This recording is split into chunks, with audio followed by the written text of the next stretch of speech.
Well, I am greatly challenged on some occasions, in all honesty, as you well know, to get through one verse. This morning I made it through a whole chapter, and tonight we'll take a whole book.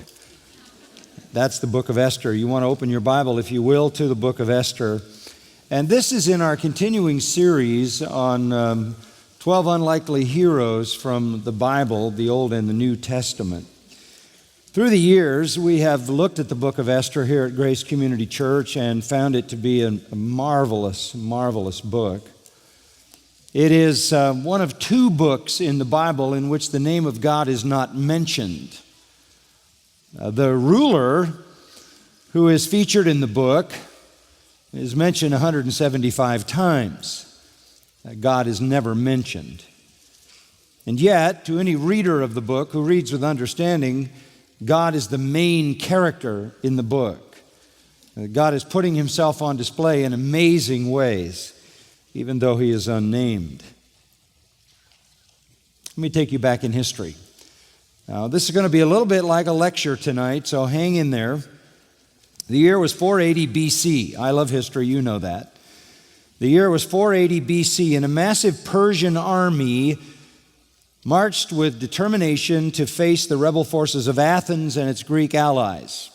Persia against the Greek powers. Ancient sources number the Persians at 1 million soldiers. More modern sources hedge on that a little bit and think it may have been hundreds of thousands. In any case, Persia is putting on a massive military display. At the time, the Persian Empire stretched from modern-day Libya in Africa all the way to Pakistan in Asia. It was the largest empire in history, the second great empire after the Babylonian Empire. The best we can tell, there were about 50 million people in the Persian Empire of that day. They had conquered the Babylonian Chaldean Empire in 539 BC, and the Persians had settled into domination in the Middle Eastern world, and it lasted for 200 years before they were replaced by the Greeks, who later were replaced by the Romans. But initially, the regions of Greece had been conquered by the Persians under Darius, and that would be back in 550 and following. Darius' armies had been defeated by the Athenians at the famous Battle of Marathon in 490. Enraged, Darius was determined to subdue his Greek enemies. He amasses a great army. He's going to go back and he's going to pay the Greeks for winning the battle at Marathon, that famous battle where a man ran 26 miles. And that is where we get the distance of modern-day marathons. So the king, Darius, had great intentions to satisfy his thirst for vengeance. However, he died before he could exact his vengeance. And the quest for vengeance fell to his son, the son of Darius. This is a man named Xerxes. Xerxes, famous name to people who know history, who lives from 519 to 465 BC, rises to power in 486. And when he takes the throne, his first order of business is to deal with Egypt and Babylon because they're giving him trouble and he has to subdue them. He's unable then to set his sights on Greece to wreak the vengeance of his father on them, but by the year 481, he's ready to attack. So Xerxes gets together to get vengeance on Greece for what they did during his father's reign. He gets together an army of 250,000 men. They're stacked in modern-day Turkey, and they're waiting for orders to cross into Greece. Now, in order to cross into Greece, they're going to have a means to get across. They're making all the plans for that, and they do it. Things, however, didn't go as Xerxes expected. His armies reach Athens, they sack the city, but the Greeks ultimately defeat the Persians and drive them back out of Greece.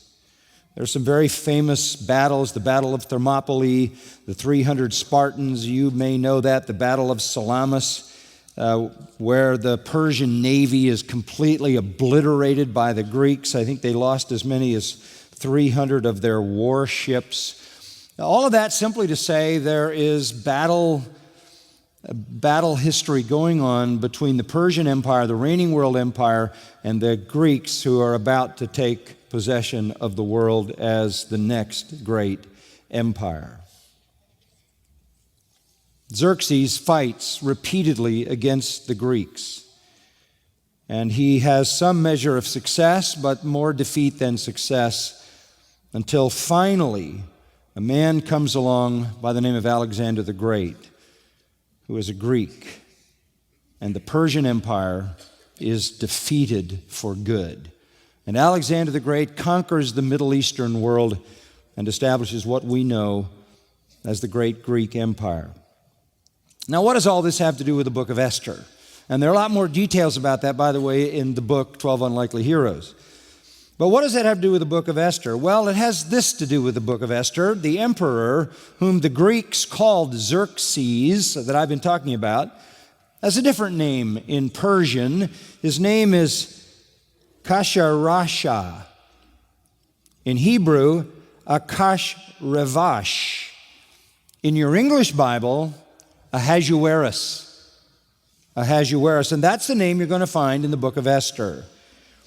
The king in the book of Esther is none other than Xerxes, the son of Darius, who fought the Greeks and ultimately lost the Persian Empire to the power of the Greeks. This is the man who tried to conquer Greece with 250,000 soldiers. This is the man, Ahasuerus, the king in the book of Esther, who is the one who becomes the ruler of that empire after the death of his father. And he is the man who has his heart conquered by this Jewish orphan named Esther. And when the opportunity came, she would use her influence to save the Jewish race from genocide. That's the story of Esther. How one woman, through the providence of God, saved the Jews from genocide. The book has her name not because she wrote it. She didn't write it. We don't know who wrote it. Maybe Mordecai wrote it, her cousin.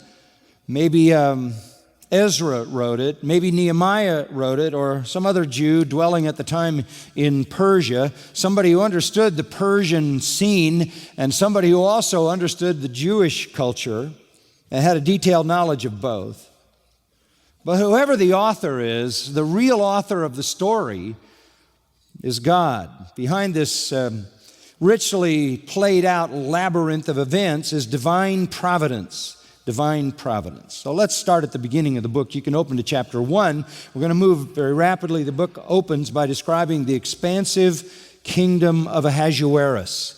And it stretches from Ethiopia, as I said, to the edges of India, all the way from modern Libya to Pakistan. He is not only the son of Darius, he is the grandson of Cyrus the Great. Cyrus the Great, the Persian ruler who decreed that the Jews could go back to their land after 70 years of captivity. That's how the book of Esther begins. Many Jews went back to Israel under the decree of Cyrus, the grandfather of Xerxes. They went back. They rebuilt the city of Jerusalem. They rebuilt the temple, the second temple. They reestablished themselves in the land. However, there were a large number of those Jewish people who had been exiled to Babylon who remained there. They settled, they scattered, they proliferated, and they were all through that Persian Empire. Several years into the reign of Ahasuerus, or Xerxes, the book of Esther opens when he calls a 6-month summit, does the king, in the capital city of Shushan, or Susa as it's called. This occurred in 483 BC. And this is a strategic war planning meeting, a 6-month war strategy session. And what is it about? The king is going to make his final preparations for the invasion of Greece that I told you about, which was unsuccessful, but he's going to make his plans. He is confident in his ability to knock off Greece, confident that his military forces are going to be triumphant. So he ends the 6-month summit of military planning with a 7-day banquet. Now look at your Bible and look at Esther chapter 1 and see the extravagant celebration that is held because of the anticipated victory. There were white and blue linen curtains, verse 6, fastened with cords of fine linen and purple on silver rods and marble pillars. The couches were of gold and silver on a mosaic pavement of alabaster, turquoise, and white and black marble. They served drinks in golden vessels, each vessel being different from the other, with royal wine in abundance according to the generosity of the king. This is a 7-day drunken orgy, if you will. On the 7th day of the feast, Ahasuerus, after a week of intoxication and indulgence, decides he wants to put his wife on display, right? Her name is Vashti, Queen Vashti. So he commands his wife to show up on the 7th day and present herself in her royal regalia. Well, surprisingly, she says, "I'm not coming to your party."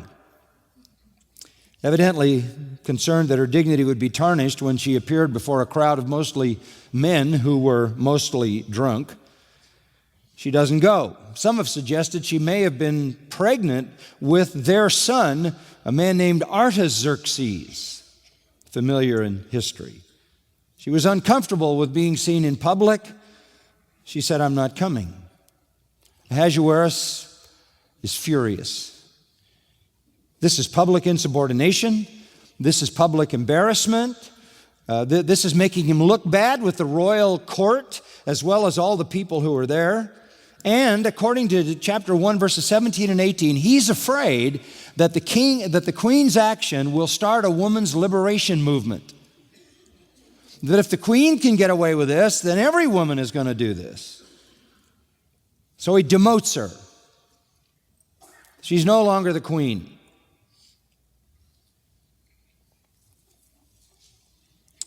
And he spreads the word that she's through. He announces his intention then that he's going to get a new queen. He's going to get a new queen. And he makes very clear that no one can disobey the king, not even the queen, or she will be deposed and replaced.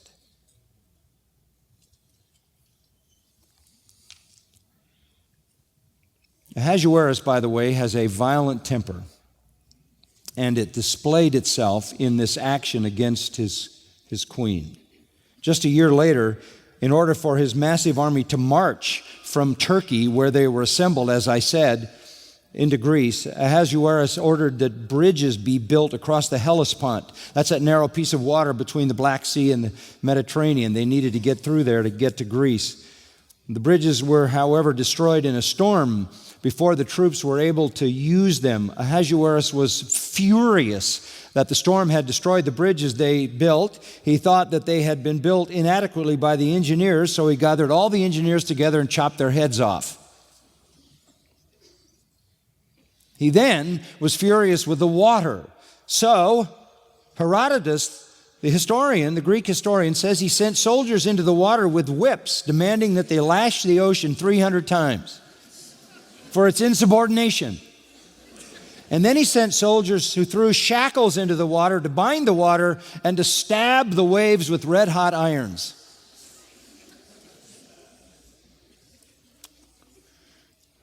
This is irrational rage, obviously. But this may be a bit of an explanation of why he treated his queen the way he did.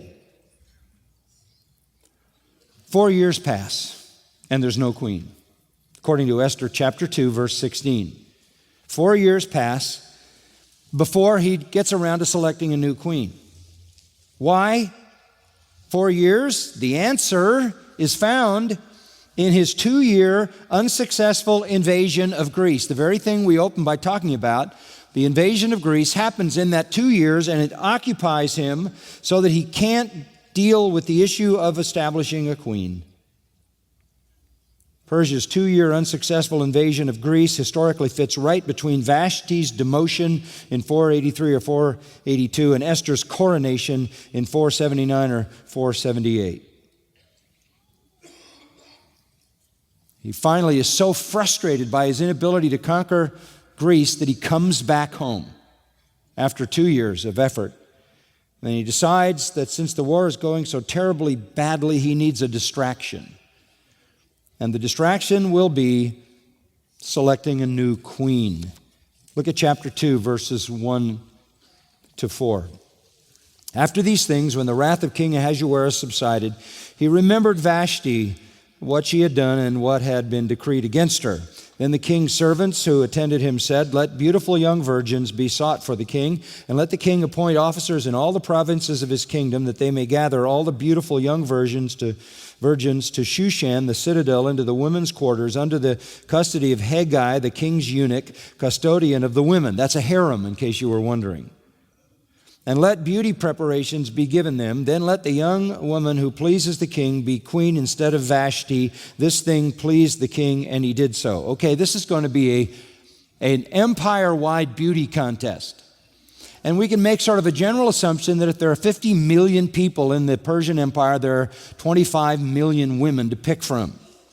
25 million.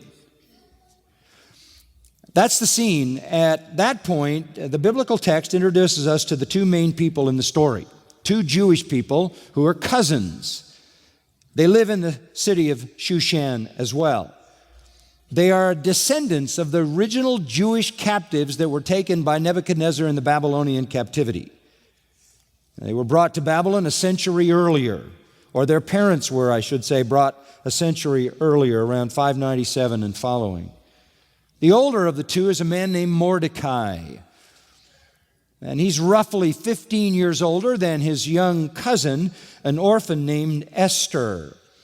Verse 7 says that her parents had died when she was very young, and so Mordecai had raised her. So here, in the middle of 25 million people in the Persian Empire, there are these two Jewish people.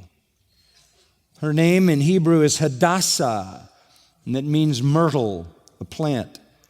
Her Persian name, Esther, may be related to Ishtar, one of the Babylonian gods, and it may also be, because of its similarity, the Persian word for star. So she may have been named Star, or she may have been named after the Babylonian goddess Ishtar, who just happened to be the goddess of love.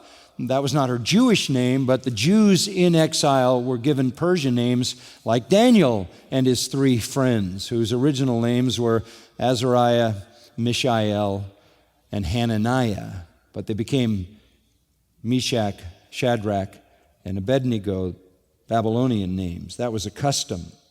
Now the Bible text, look at chapter 2, verse 7, says that it just so happened that this young virgin by the name of Esther was lovely and beautiful.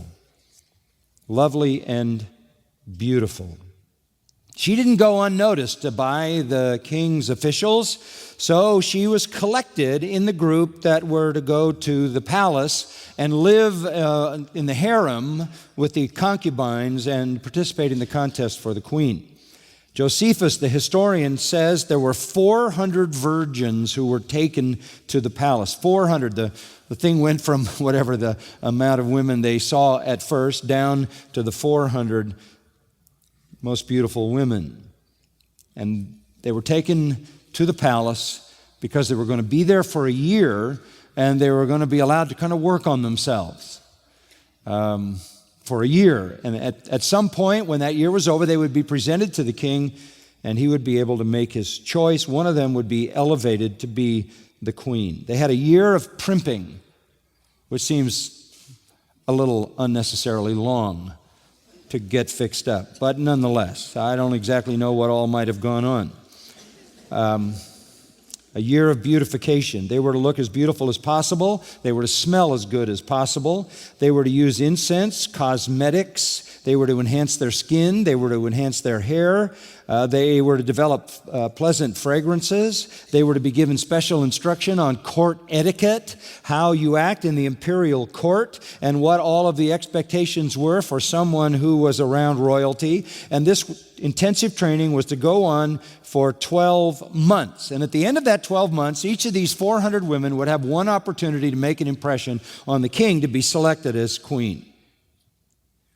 At the time, she would then adorn herself with whatever jewelry and whatever apparel she desired, and she would be presented to the ruler. The day after her presentation, she would go back into the pool of waiting ladies other concubines, members of the royal harem, until the king had worked his way through the 400 and made his choice. Esther is likely in her 20s. She has completed the year-long order, and it's her turn to appear before Ahasuerus. Chapter 2, verse 16. So Esther was taken to King Ahasuerus into his royal palace in the 10th month, which is the month of Tebeth, in the 7th year of his reign. And then this, the king loved Esther more than all the other women. That must have been a very special lady. Because after you've seen hundreds, it could all kind of blur. How do you stand out of hundreds? And she obtained grace and favor in his sight more than all the virgins. So he set the royal crown upon her head and made her queen instead of Vashti. Then the king made a great feast, the feast of Esther, for all his officials and servants, and he proclaimed a holiday in the provinces and gave gifts according to the generosity of a king. This is like a Cinderella story. Esther stole the king's heart. Esther became his queen. An obscure Jewish orphan, a child of exiled people, conquered people, is exalted to the highest position that any woman could have in the entire world at that time. This is no coincidence. There's a power working here greater than Ahasuerus, right? There's a power at work providentially, orchestrating his own purposes through the affections of the emperor. Significantly, through the entire process, Esther keeps her Jewishness a secret. Mordecai told her to do that because there was much anti-Semitism in the Persian Empire. You can see that in chapter 4, verse 6. Esther would reveal that she was Jewish, but only at the very most important and necessary time. So Esther has chosen to be the queen. She has gone from being an obscure little Jewish orphan girl to being the queen, and it's all driven by her physical beauty and her charm. Not long after Esther is crowned, and this is where the story gets fascinating, her cousin Mordecai is sitting at the entrance to the palace. He's hanging around the palace. Why do you think? Who raised Esther? Mordecai. He's concerned about her. And so he hangs around the palace to get whatever word he can from her and about her. And while he's hanging around the palace, verse 21 tells us, two of the king's eunuchs, Bigthan and Teresh, doorkeepers, became furious and sought to lay hands on King Ahasuerus. He overhears a plot to kill the king, to assassinate the king. These were royal officials who guarded the king's private quarters. They had access to him and could readily kill him. They were angry. Maybe they were angry because of what he had done to Vashti. Whatever it was that infuriated them, they were plotting to take his life. And Mordecai just happens to overhear this. This indicates to us that Mordecai was in places in the palace that would have been off limits for most people, and that somehow he had been able to gain a place in the palace where he could hear conversations like this, which is a good indication that he maybe held some kind of official position of prominence in the imperial government, perhaps solicited for him by Esther. When he learned of the plot against the king, he reported it immediately.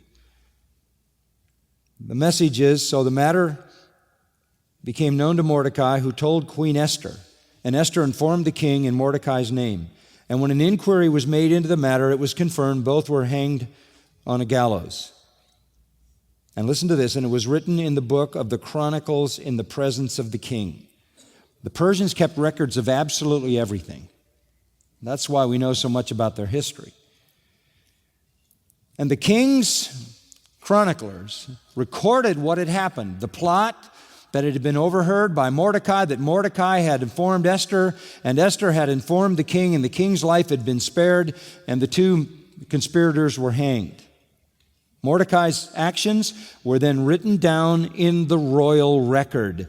Why did they do that? Because those kinds of things needed to be rewarded, and kings knew that. Loyalty needed to be rewarded as much as disloyalty needed to be punished. And at a future day, there would come a time when this man would be rewarded for saving the life of the king. Like all ancient monarchs, Ahasuerus was careful to honor and reward those who demonstrated loyalty to him. That's how he secured that kind of loyalty. And in order to be able to do that and do it well, they kept a record of acts of valor and special service rendered to the monarch. Now, all of that's chapter 2. You come into chapter 3, and you're introduced to the next main character in the book, which is a man named Haman. This is a man who had been exalted by the king, a capable man, a Persian man, a man who had been lifted up above other princes and other royal officials.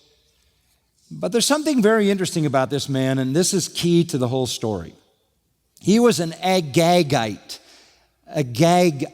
It says that in 3:1-10. It says it again in chapter 8. It says it again in chapter 9.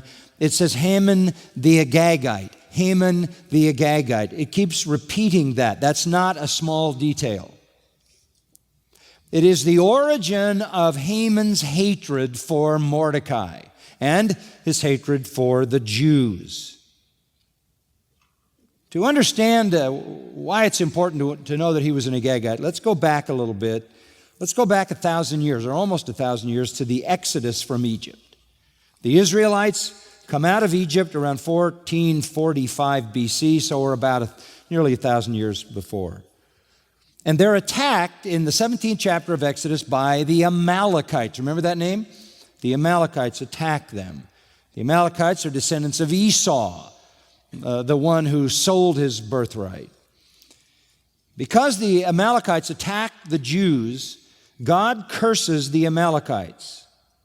And God's curse in Deuteronomy 25 says one day they're going to be extinct.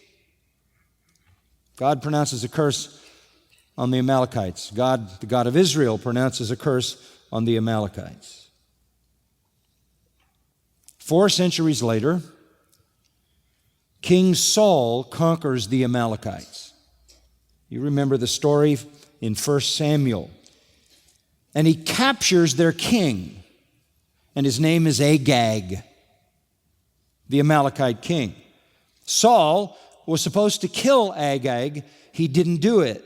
He let him live. And Saul incurred the Lord's displeasure, and for that, and for other things that he did that displeased the Lord, the throne was removed from his family. And the prophet Samuel stepped in, and you remember what the prophet Samuel did with Agag? 1 Samuel 15, he hacked him to pieces. Haman was an Agagite. And though almost a millennium had passed since the curse, and hundreds of years had passed since the hacking of Agag to death, Haman knew his family history.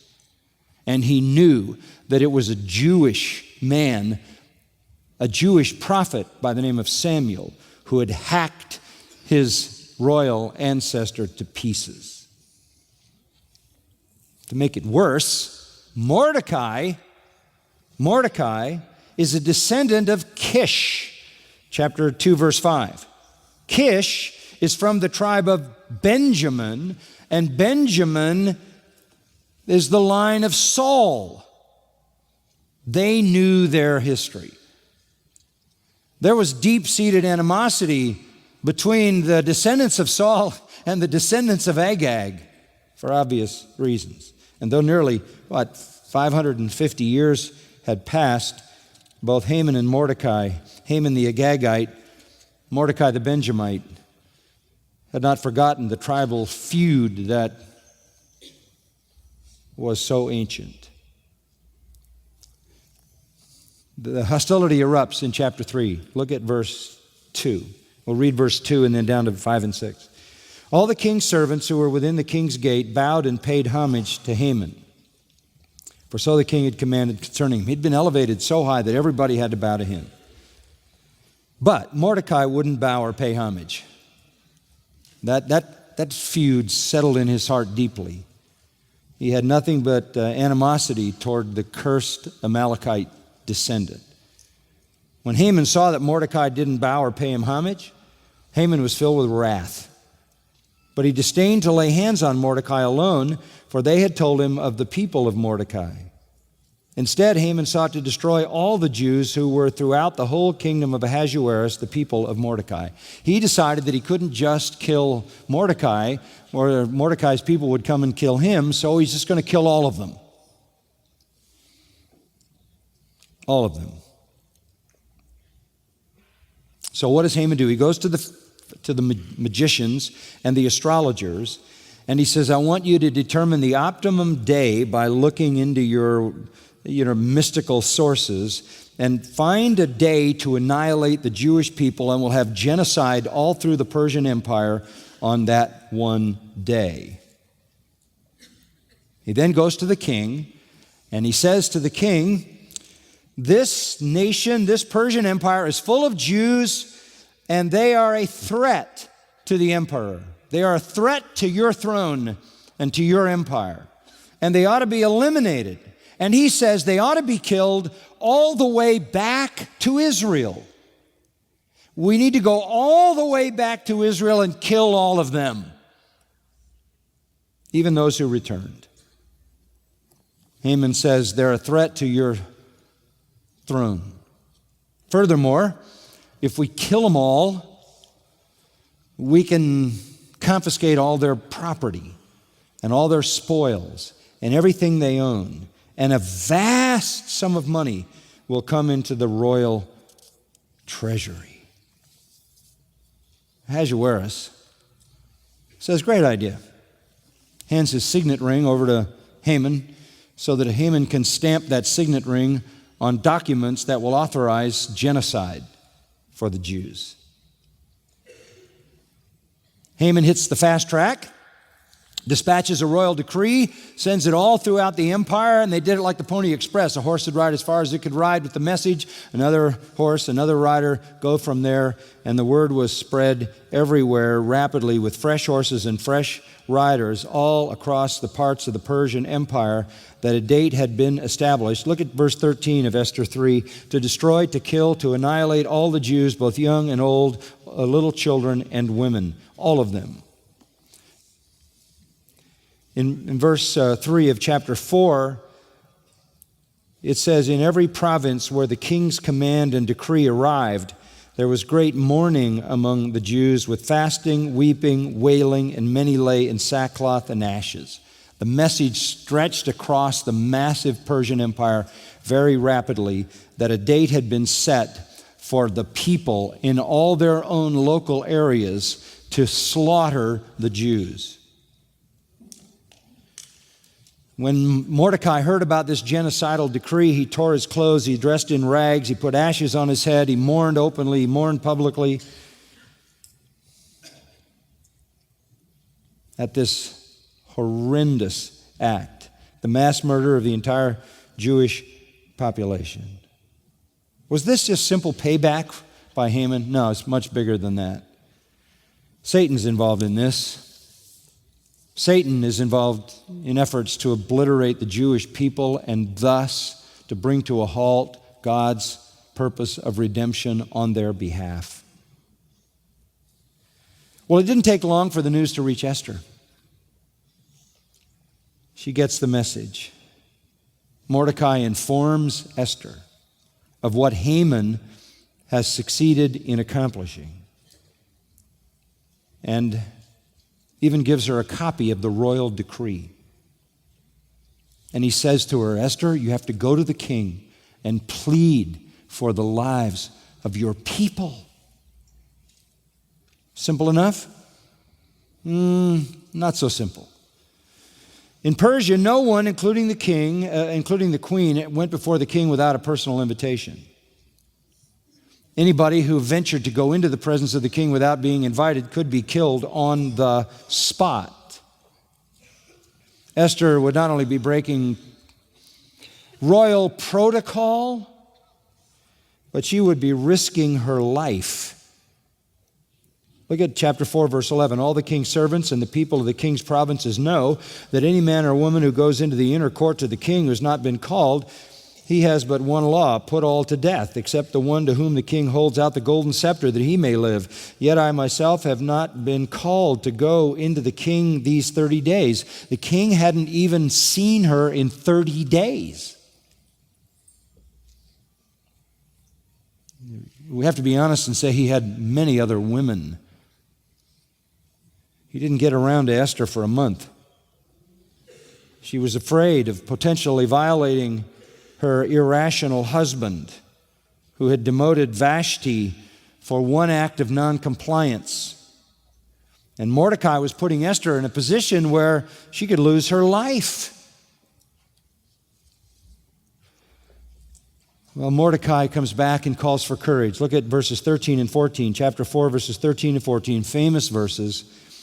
Do not think in your heart that you will escape in the king's palace any more than all the other Jews, Mordecai warned his royal cousin. Look, you're dead if you do, and you're dead if you don't. They're going to find out you're Jewish, and you're going to be dead if you don't do anything. Don't think you're going to escape. For if you remain completely silent at this time, relief and deliverance will arise for the Jews from another place. But you and your father's house will perish. Wonderful confidence, right? In the promises of God, the covenant of God with Israel to bless and sustain and preserve them. Mordecai says, look, God will deliver them another way, but you won't survive. And then he says this famous line, yet who knows whether you've come to the kingdom for such a time as this. He affirms divine sovereignty. He affirms his confidence in the revelation of God that he would preserve his people. But he also understands that Esther can perish, and he can perish, and many other Jews can perish if she doesn't act. Down in verse 16, embracing her divinely granted role, we read in verse 16, go gather all the Jews who are present in Shushan and fast for me, she says. Neither eat nor drink for 3 days, night or day. My maids and I will fast likewise.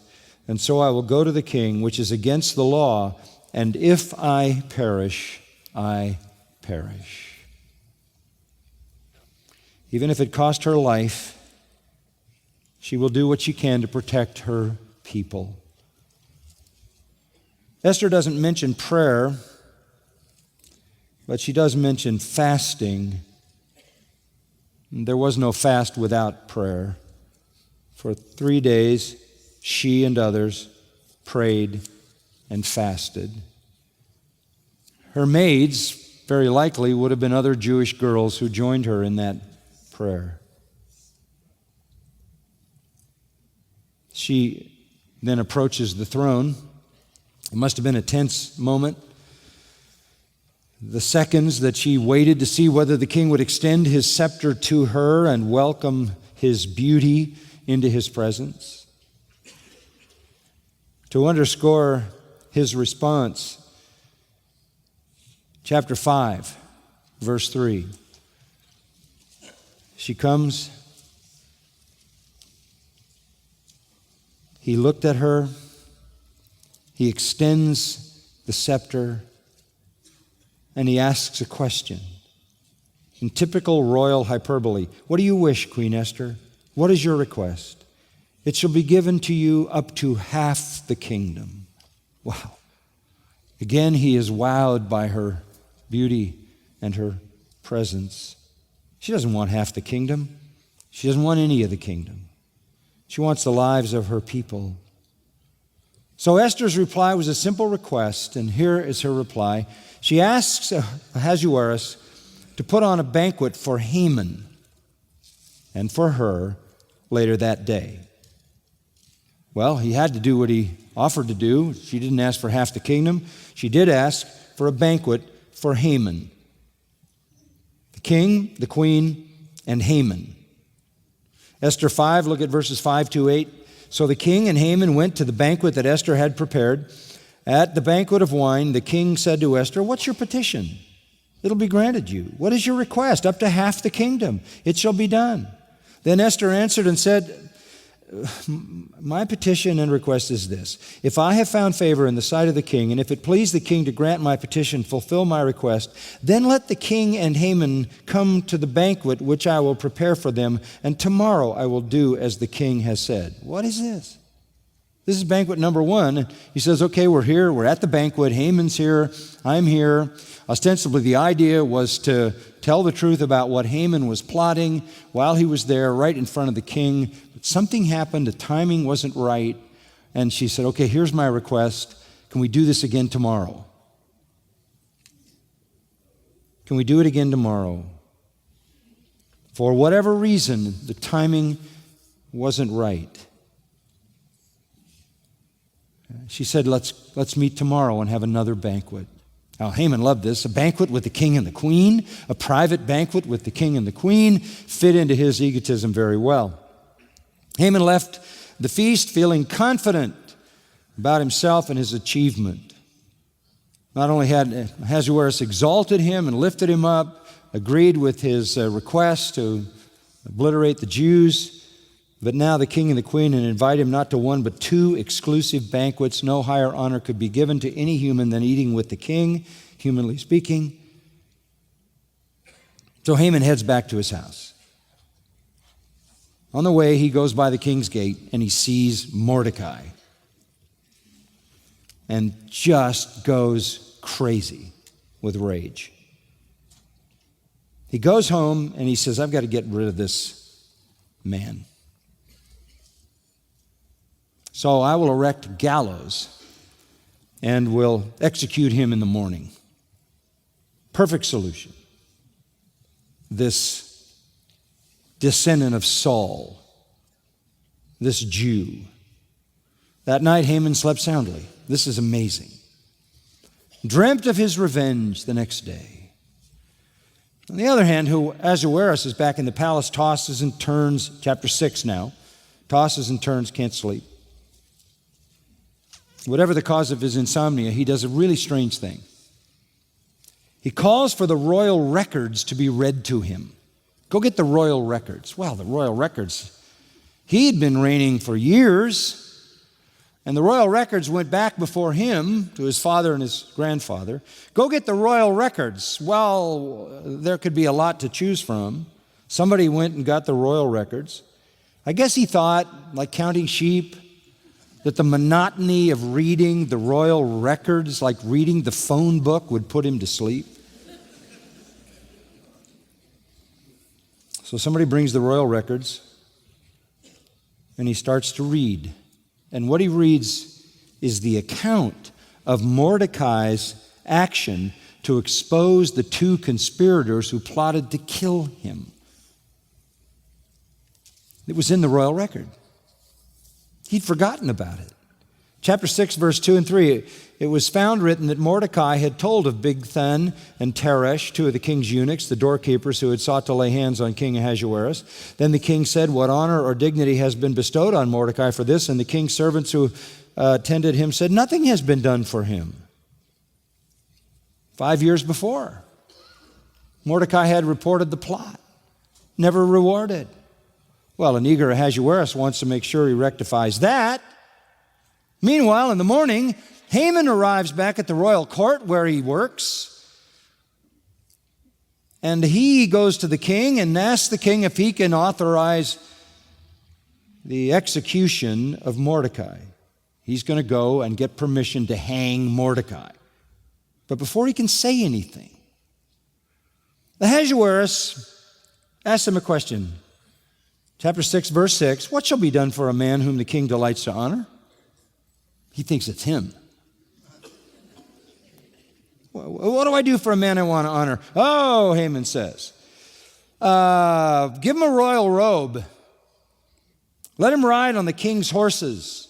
Let him have a prince to lead the horse through the city while proclaiming to the whole city, thus shall it be done to the man whom the king delights to honor.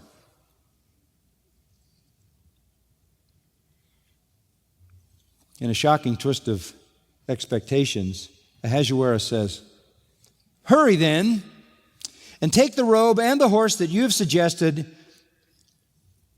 and do so for Mordecai the Jew who sits within the king's gate. And leave nothing undone that you've spoken." Things aren't working out the way he wanted them to work out. Humiliation, shame, rage. Haman has no choice. So he is the guy who leads the parade for Mordecai through the city. And everywhere he goes, he says, "Thus shall it be done to the man whom the king delights to honor." When the whole disgraceful thing is over, he goes home. He's looking for comfort from his family and friends. He doesn't find it. Verse 13 of chapter 6, when Haman told his wife, Zeresh, and all his friends everything that had happened to him, his wise men and his wife Zeresh said to him, "If Mordecai, before whom you have begun to fall, is of Jewish descent, you will not prevail against him, but will surely fall before him." You're in trouble. If this is a Jewish man that is being so honored by the king, and you're trying to wipe him and all his people out, you are on the wrong side of this issue. Tables turned. In confusion, Haman goes back to the palace. The same day to the second banquet. Trying to steady his heart rate, sits down for another horrifying surprise. The king, again overwhelmed by affection for his queen, asks her what she wants. And here at the second banquet, she does not hesitate. Chapter 7, verses 3 and 4. "If I have found favor in your sight, O king, and if it pleases the king, let my life be given me at my petition, and my people at my request. Would you spare my life and the life of my people? For we have been sold, my people and I, to be destroyed, to be killed, and to be annihilated." Oh, Ahasuerus couldn't believe what he was hearing. To threaten the queen's life? The height of treason. The king is furious. Verse 5, "Who is he and where is he who would dare presume in his heart to do such a thing?" Sitting at the table. Haman. The noose is tightening around his neck. Surely, he thinks, the queen is not a Jew.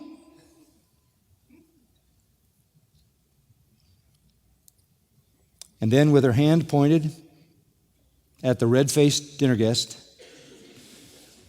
she says, "The adversary and the enemy is this wicked Haman." All I can say is the king is gorged with fury. Gets up, storms out into the palace garden. He remembered the empire-wide pogrom that Haman had gotten him to authorize a couple of months earlier. How Haman had misrepresented the Jewish people as a potential threat to the empire, and he had literally signed a decree into law that involved the murder of his own queen. Well, Haman's still at the dinner table. He falls at Esther's feet in front of the couch where she sat. He begged for his life. Ahasuerus, returning from the garden, blinded by anger, interrupted Haman's outstretched plea for mercy. He's down at the feet of Esther, and he's pleading for mercy. And this looks very much like an assault on the queen to the king when he comes back in. Verse 8, "Will he also assault the queen while I'm in the house?"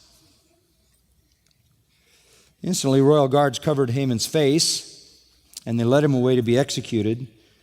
And how did they kill him? They hanged him on the gallows he had built for Mordecai.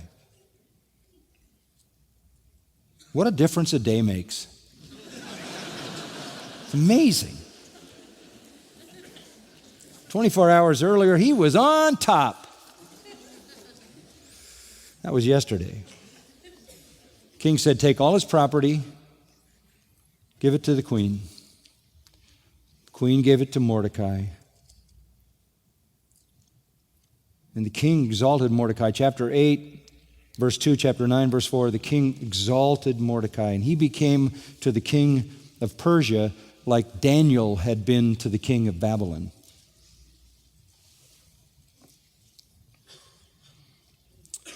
What was he going to do about the decree to kill the Jews? Because once a king has made a decree, he can't rescind the decree. What's he going to do? He has to issue another decree to override the previous decree.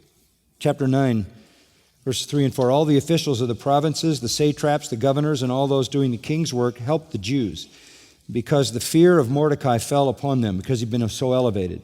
For Mordecai was great in the king's palace, and his fame spread throughout all the provinces. For this man, Mordecai, became increasingly prominent. Because the king had elevated Mordecai to such prominence, they knew the attitude that he had toward the Jews. And the word certainly would spread about the queen being a Jew as well. So what was Haman going to do? He made a decree that the Jews could defend themselves against any effort to take their lives.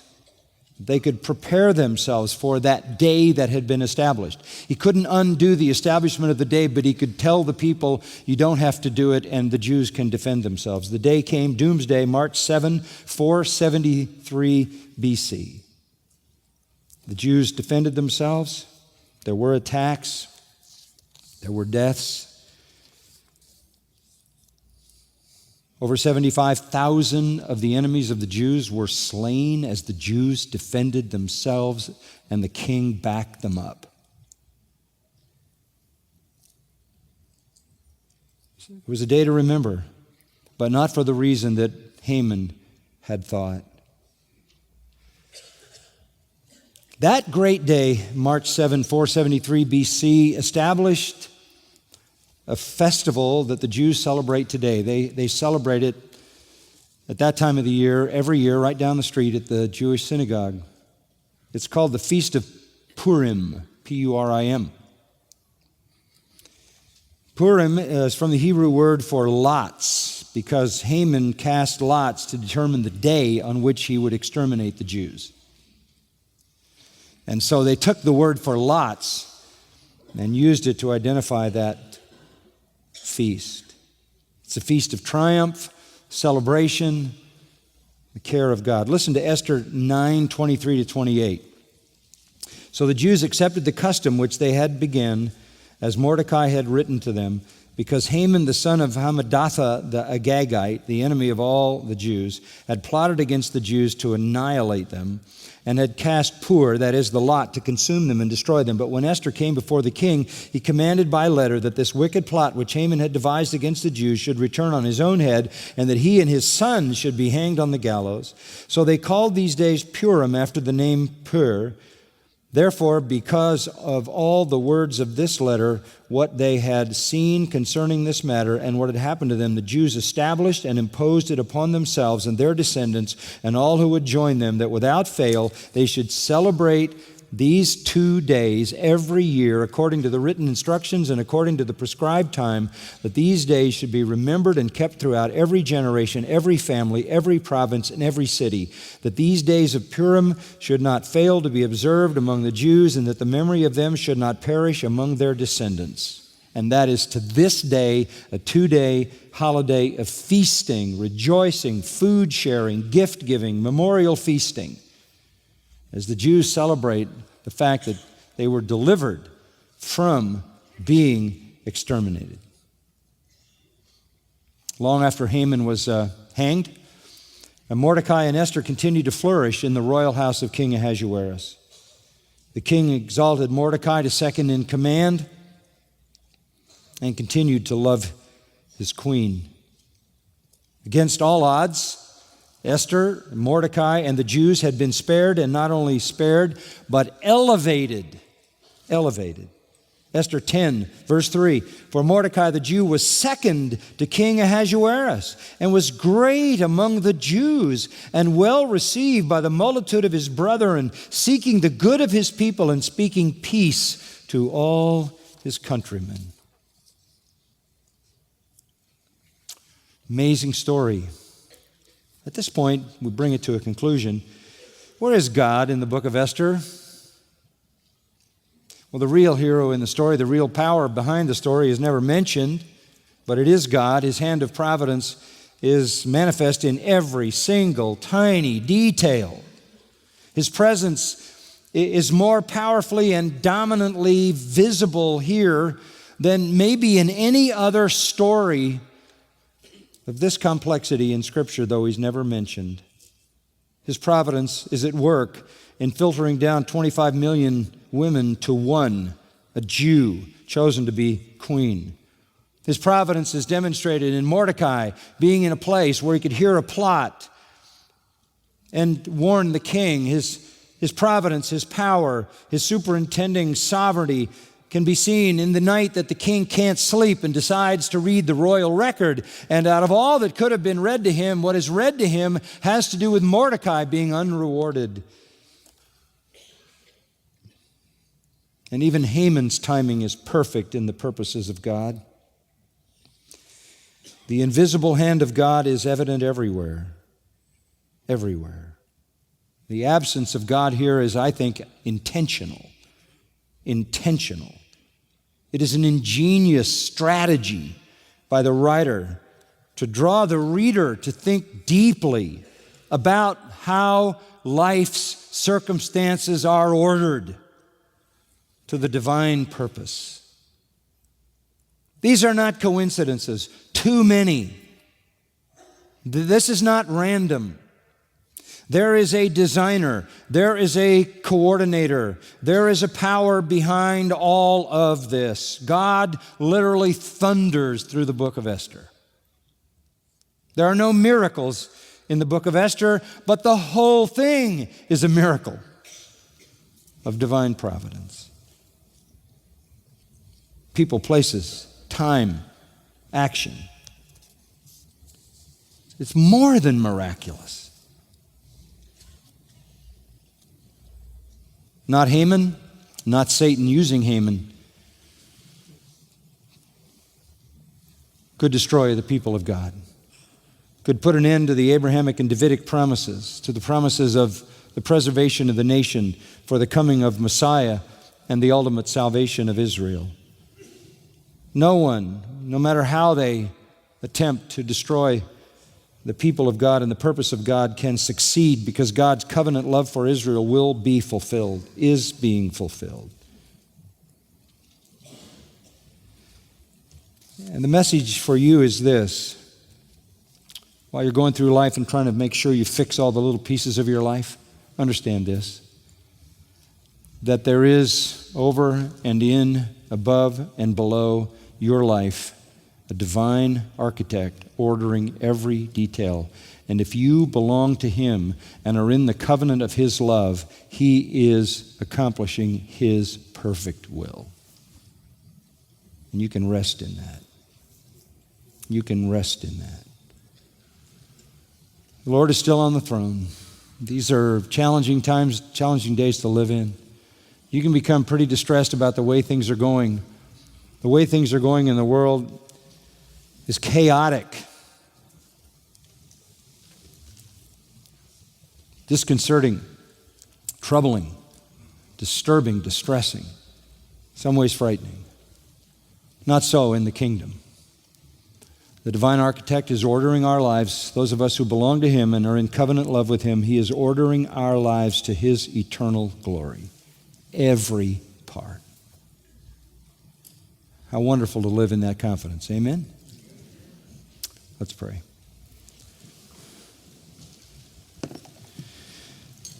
Father, we are so encouraged by the amazing story we have heard tonight. So thankful that You are the same God today that You were then. that all things are being worked together by your power for our good and your eternal glory. That is those who love you and are called according to your purpose. We thank you that we don't live in a world of random events, but that our steps are ordered by the Lord. That you have a plan that is working out for us, and every single detail fits into your sovereign purpose. How wonderful to know that. And it is inexorably and inevitably leading us to glory, to heaven. Thank you for this great revelation that takes all the fear and doubt and questioning out of life. May we live in rest and peace in your sovereign providence. We pray in the name of Christ. Amen.